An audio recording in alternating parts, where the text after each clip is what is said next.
It is May, and I'm standing on a boat in Greek water. And I understand now why you love those hills in southern Idaho. Same brush peppering the ridges, same sandy dirt.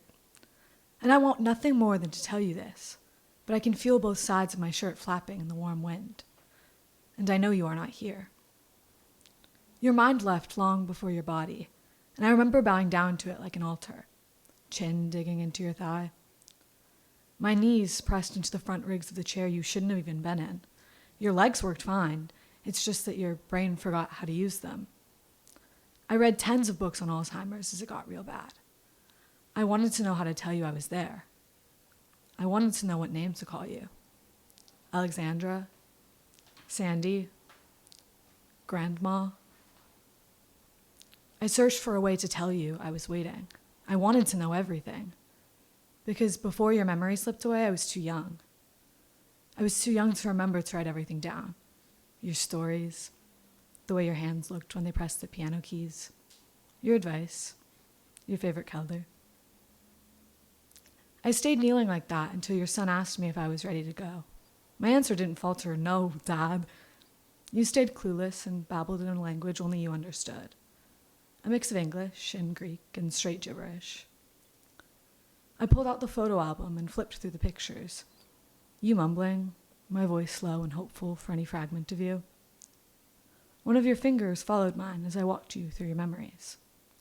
Your long yellowed nails hesitated, drawing circles around pictures of my face.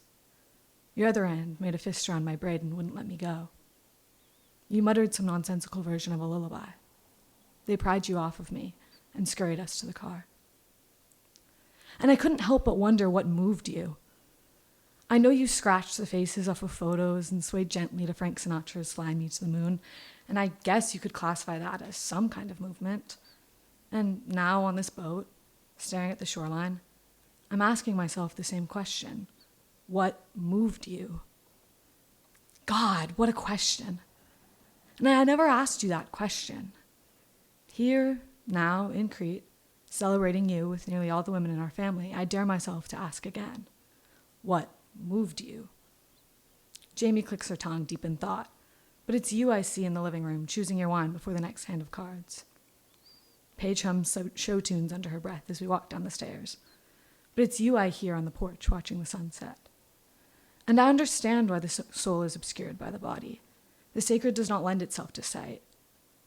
And I'm sitting at the table beside our family, watching that same warm wind out the window. It's picking up, pressing the marram grass into the hills, shaking the limbs of the tamarisk trees. In the distance, a little girl tries to keep her braids from bouncing against her back. You are like the wind. You are known by what you move. And to know you, I must allow myself to be moved by you. So I go back to the water long after the others went to bed. And I watch the warm breeze push the gentle blue into the rocks.